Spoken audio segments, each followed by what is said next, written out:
Doug Thompson here. We're in the shop. My dear friend Mike has asked me to talk to him a little bit about rivets, and we thought we'd do a video quickly on rivets. Rivets essentially are some type of a cylinder that will compress and hold two pieces of material together. These two pieces of aluminum are held together by an aluminum pop rivet. There are all different types of rivets, all different types of diameters, all different types of lengths, all different types of head sizes, all different sizes of grip ranges. Back in the day, blacksmiths would use solid rivets to hold things together. Most of the time when you're riveting a part together, if it's an artistic part, you just want to make sure that you get the correct grip range, the correct material, and typically the correct number. This is a modern pop rivet. So basically the way this works is you use a tool to pull the bulbous portion of the rivet through the cylindrical portion of the rivet. And these are just different sizes of rivets, and this is a copper rivet. So they have different types of kind of rivet guns, rivet handles to do it. This is a relatively inexpensive hand riveter. This is a better hand riveter. And then I have a battery-powered riveter. So anyways, those are pop rivets. You can have solid rivets, and you typically would have a tool. This is a tiny little rivet for maybe doing some piece of jewelry or some small little project. This would be countersunk. It's flat, but then you would countersink one side, and then you'd hand hammer it back. This is an aluminum rivet, and you probably just do that cold. So here's a little kit of all these different rivet sizes. So what I'll do next is I will just put a couple of rivets in two pieces of metal. I'll show you my sequence for doing it. Let's assume that you've got to put a rivet here and a rivet here. We're going to drill through, but the key is to drill the first rivet and attach it. So then you can adjust everything. Yeah. So we have the rivet. And now the next thing we have to do is we have to select where does the rivet fit in the drill index. We've got to size the hole. That doesn't work. I'm going to pull this one out. That doesn't work. That passes through, but watch what I'm going to do. I'm feeling for how loose it is. If it was tight, I would select the next drill size up to do the riveting. But this is pretty loose. We don't know the quality control of the production of these rivets, but I know that if I use that drill, this rivet will easily pass through that hole. That's critical, especially if you're doing lots of rivets. You don't want to be struggling with an exact size hole that is forcing you to push the rivet to engage it.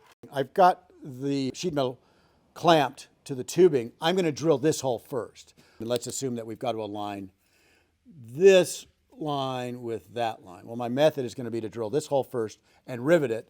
There'll be enough flexibility of movement that I can realign it, and then I'll drill this one.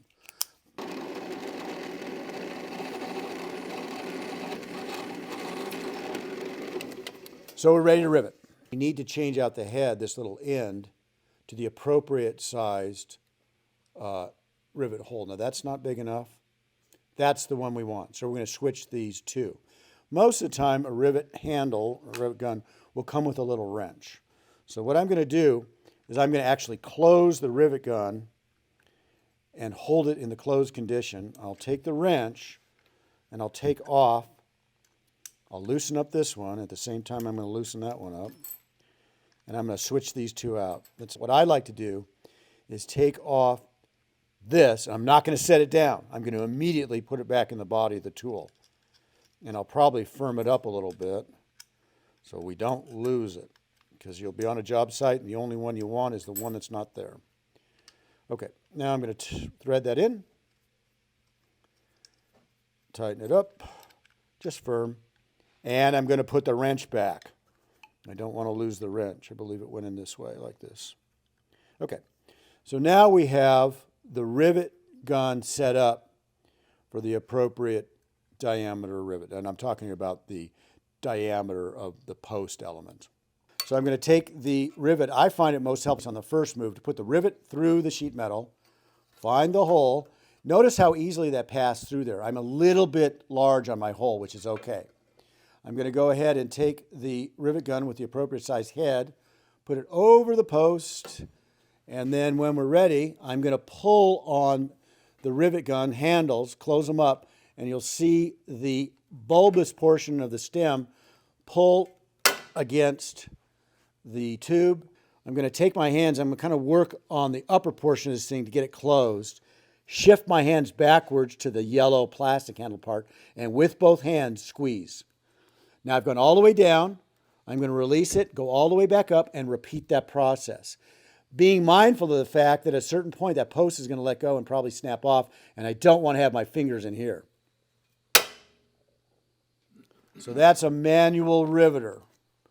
If you've got to do a couple of rivet holes, they're fine. If you've got to do lots of rivets, what I use is a battery-powered Milwaukee rivet gun.